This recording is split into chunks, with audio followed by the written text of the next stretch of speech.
my last vacations, I was in the best city in the world, called Agudo, my grandpa's city. And it's so small and you can do everything that you want, go with your bike anywhere, but there's something special to it. It was the first time I drove the Beetle, this little crappy car.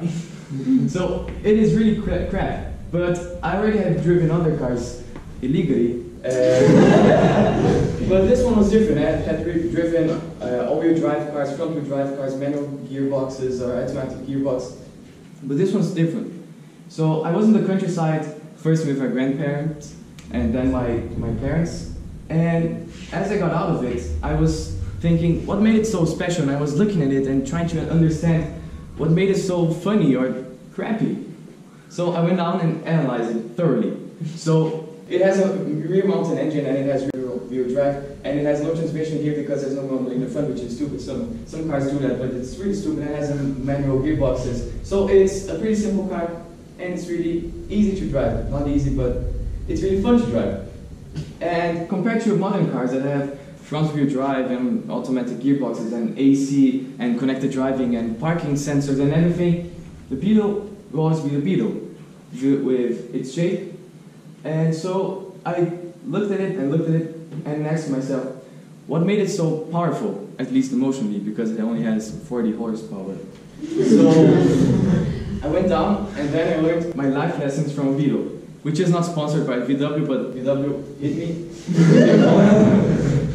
So the first one is that it is unpowerful. But it is not unpowerful because it is simple, or it's not unpowerful because it is complicated, right? It's because it is simple. It's not poorly built, but it is clever. The Beetle that I drove only had a weak battery, so I couldn't go past second gear, which was pretty intense. And, well, it got me thinking about how it was so simply built, so that my grandpa can say that someone with a hairpin can easily fix the Beetle. So it's really, really simple. That's why it is so unpowerful. And that brings me to the Merlin engine from SpaceX, which is so simple. So you get hydrogen and oxygen and boom, you have a rocket. So they put this rocket, which is pretty simple and efficient, in the first rocket called Falcon 1, because it has only one Merlin engine. And then they said, well, let's multiply it by 9 because it's so simple, so you just glue them together and then you get the Falcon 9. And then they built the Falcon Heavy, the most powerful rocket on Earth, and you guessed it, it has 27 rockets, which is pretty intense. So the Beetle teaches us that it's not about being powerful and having to deal with such complicated things like a V12 that seems like an orchestra, or a V6 from Formula 1 with turbos and everything and cars. But you just need to be simple and make something that is efficient. It will be simple and powerful, but it will get you there. So it is simple and everything, but it is also unsafe. So if you're driving a Beetle and you get involved in an accident, the only airbag you'll have is your nose, which is not that big of a deal.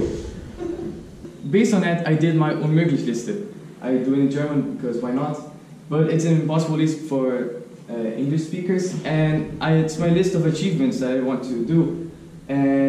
But instead of gaining some achievement and stopping with it, I continue with it so that I can always be unsafe and keep evolving, which is what the Beetle taught me.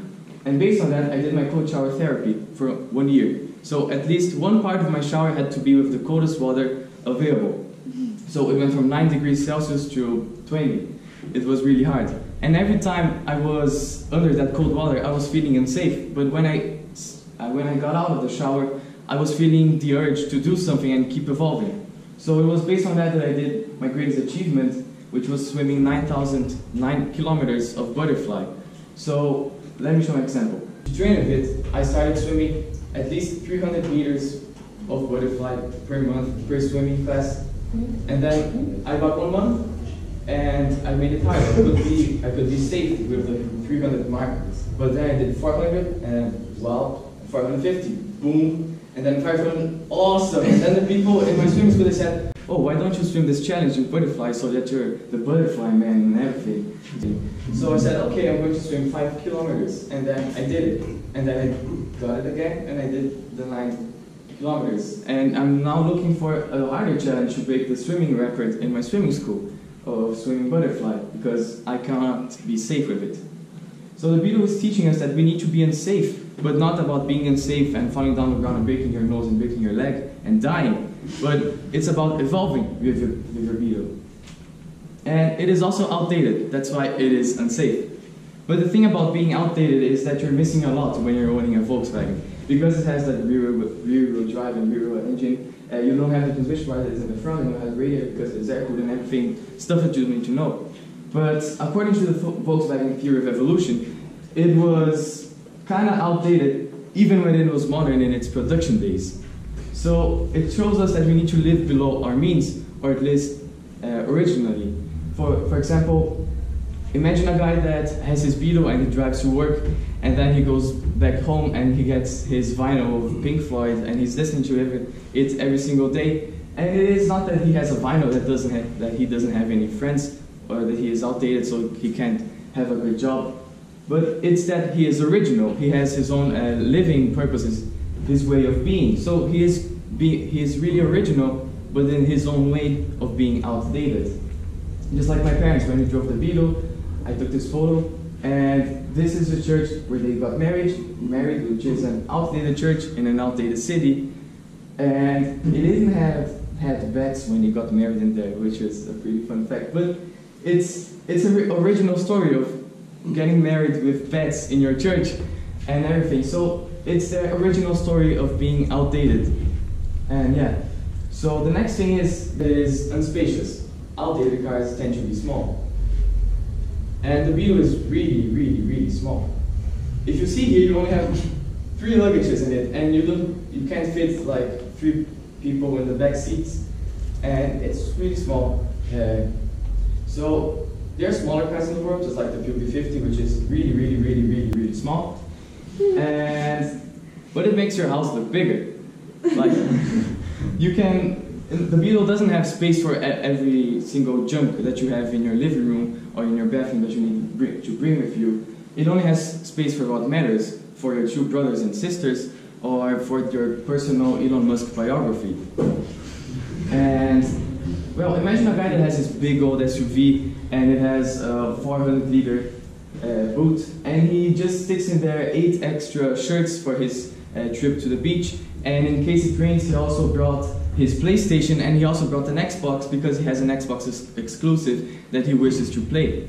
But it turns out that it didn't rain in his vacation, so he didn't even use it. He just wasted gasoline with it, and those cars tend to waste a lot of gasoline. So he just missed out on bringing so much stuff. With the Beetle, you could simply just bring everything that you really, really need, everything that has great value to you, and everything that will always matter for you in your life because it is so small. So we need to think small with our Beetle, and well, learn what you really need to pack with you when you go to vacations. Just like the owner of the Beetle that I drove, he has those 2 towels in the Beetle, which are from the 2 football team rivals from the region, and they both have a great value for the owner. So he put them because her husband is from this team and the other from this team. So, well, it has a great value and it is significant, so it deserves to have some space in the Beetle. Next thing is that it is uncomfortable. So there's a cool story with it, that I was driving the Beetle and my mom was in the back seats complaining about how bad it was about the suspension and that she was feeling cold and everything. And he had her knees smashed in the front seats. And she at some point said that she was feeling really, really cold. And I said, okay, I'm going to turn on the AC. But fun fact, it doesn't have an AC. It has these vents that only bring hot air from the motor because it is air cooled. So I switched them on and it didn't make any difference. So my mom just had to cope with the cold air. But what the Beetle was doing to her, it was reminding my mom that she was alive, that she was with her son and her husband in a Beetle. About to crash. But having such a great experience, she could see the sight of everything of the city that she was born, and she was just feeling alive with the Beetle. Something that wouldn't happen with a big SUV that has hugging seats and leather seats and massaging seats and heating seats, multimedia, and this one even has an anti-bioweapon system. If you have an anti-bioweapon system in your car, it means that you have big problems where you live. But with those cars, what happens with you is that you almost forget that you're living. You almost forget about the journey from point A to point B. You just think about getting to point B, and you forget the trees, you forget the sight, you forget the sun, the clouds, and even stop signs. Pretty dangerous. So the Beetle teaches us about living uncomfortably and remembering that we are alive and being aware of everything that we do. Just like it was so uncomfortable that my mom wanted to go out of it, so we could see this beautiful sight of Agudo and the trees and the mountain that looks over the city and everything.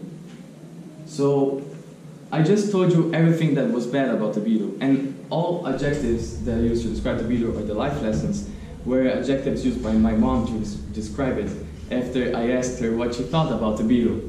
So there is one adjective that connects all of them together, which is an outdated term that has fallen into disuse, which is that it is imperfect. You see, it could be imperfect, but it's outdated, so it's imperfect. Why not? But nobody's perfect. No car is perfect. And we all have Ferraris and Porsches and BMWs and Mercedes and everything, Formula 1s, but they are seeking perfection. They're trying to get the fastest lap around the Nürburgring in 6 minutes and something. They're seeking perfection, but they're missing the whole way whilst seeking perfection. The Beetle is acknowledging imperfection. So it is still happy with what it has and with what it does, and it's really that humility that it has. So some cars, they waste their whole lives trying to seek perfection, but the Beetle can just enjoy everything that he's seeing, just like this beautiful sight that I already told you. And when you're in a Beetle, you can just learn to enjoy the ride. Thank you.